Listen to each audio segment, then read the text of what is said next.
Welcome to Hindi की पाठशाला। मैं हूँ श्वेता। आप सब कैसे हो बच्चों? हेलो बच्चों, आज हम पढ़ रहे हैं नाम वाले शब्द की जगह पर प्रयोग किए जाने वाले शब्द, जैसे कि मैं, तुम, हम, आप, वह, उसे, उनका, तुम्हारा, तुम्हारी, मेरा, मुझे, कोई भी जहाँ पर नाम नहीं होता उसकी जगह ये शब्द आते हैं। उन शब्दों को क्या कहते हैं? जी हाँ, चलिए अब हम आपको एक कहानी सुना रहे हैं, फिर आप बताना इसको क्या कहते हैं। अब मिंटू जो था स्वभाव से बहुत शरारती लड़का था।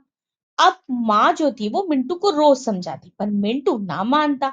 अब मिंटू को जो था सूखे मेवे खाना पसंद था। अब एक दिन माँ घर पे नहीं थी, बाहर गई थी, तो मिंटू ने खूब सारे मेवे खा लिए। अब मिंटू के पेट में दर्द होने लगा, जिस कारण मिंटू रात को खाना नहीं खा पाया। आपने देखा मिंटू के नीचे अंडरलाइन है, आगे देखिए। जब मिंटू से दर्द बर्दाश्त नहीं हुआ, तब मिंटू ने माँ को सब सच बता दिया और माँ ने मिंटू को दवाई दी। अब दवाई से मिंटू का दर्द जो था वो ठीक हो गया। तो आपने कितनी बार कहानी में क्या क्या देखा? मिंटू मिंटू मिंटू मिंटू, अंडरलाइन किया है। तो आपने कहानी पढ़ी, अब बताओ कहानी कैसी लगी?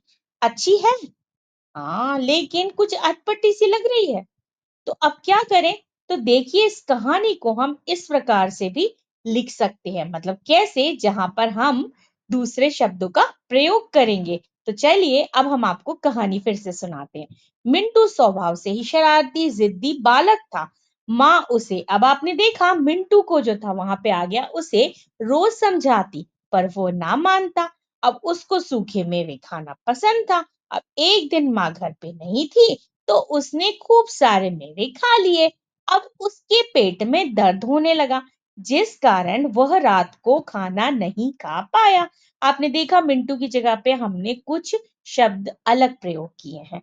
अब जब उसे दर्द बर्दाश्त नहीं हुआ, तब उसने माँ को सब सच सच बता दिया, तो माँ ने उसको दवाई दी। उससे उसके पेट का दर्द ठीक हो गया। उसके मतलब मिंटू। तो इन वाक्यों में पहली बार मिंटू और दवा क्या थे, संज्ञा शब्द का प्रयोग हुआ।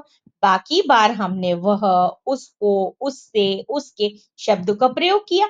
अब ये शब्द पढ़ने में उचित लग रहे हैं, तो इन्हीं शब्दों को हम कहते हैं सर्वनाम। तो आज हम क्या पढ़ रहे हैं बच्चों? सर्वनाम। तो सर्वनाम शब्द भाषा को संज्ञा शब्दों की पुनरावृत्ति यानी बार बार होने वाले दोष से बचाते हैं। संज्ञा शब्द बार बार आ रहे हैं तो उसे रोकने के लिए हम क्या करते हैं? सर्वनाम शब्दों का प्रयोग करते हैं। तो परिभाषा देखिए, संज्ञा के स्थान पर प्रयोग होने वाले शब्द सर्वनाम कहलाते हैं। जैसे कि मैं, वह, तुम, वे, आप, कोई, मेरा आदि, कुछ भी हो सकता है। यहाँ पे जहां नाम ना हो उसकी जगह प्रयोग करते हैं। तो इम्पोर्टेंट विशेष क्या है? सर्वनाम शब्द दो शब्दों यानी सर्व और नाम से मिलकर बना है। तो सर्व का शाब्दिक अर्थ होता है सबका। अब इस प्रकार सर्वनाम का अर्थ हुआ वे नाम जिनका प्रयोग सबके लिए करते हैं। मतलब सर्वनाम हम हर किसी के लिए प्रयोग कर सकते हैं। कैसे? चलिए एग्जाम्पल देखिए। मीरा ने कहा मैं जा रही हूँ। पवन ने कहा मैं जा रहा हूँ। माता जी ने भी कहा मैं जा रही हूँ।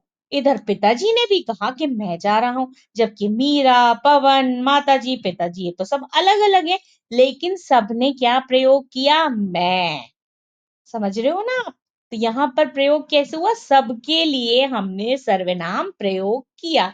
तो आप समझ गए होंगे ये सर्वनाम सबका मतलब क्या हुआ? सबके लिए प्रयोग करने वाला शब्द। तो बच्चों सभी वाक्यों में क्या प्रयोग हुआ? मैं का। मीरा के लिए भी, पवन के लिए भी, माता और पिता के लिए। तो इसी प्रकार अन्य सर्वनाम शब्दों का भी हम प्रयोग कर सकते हैं सबके लिए। सर्वनाम शब्द के प्रयोग से क्या होता है, जो भाषा होती है बहुत सुंदर हो जाती है। तो हम इस प्रकार किसी भी वाक्य में वह, मैं, तुम प्रयोग कर सकते हैं। बच्चों वीडियो अच्छा लगा हो तो लाइक करें। Thank you for watching.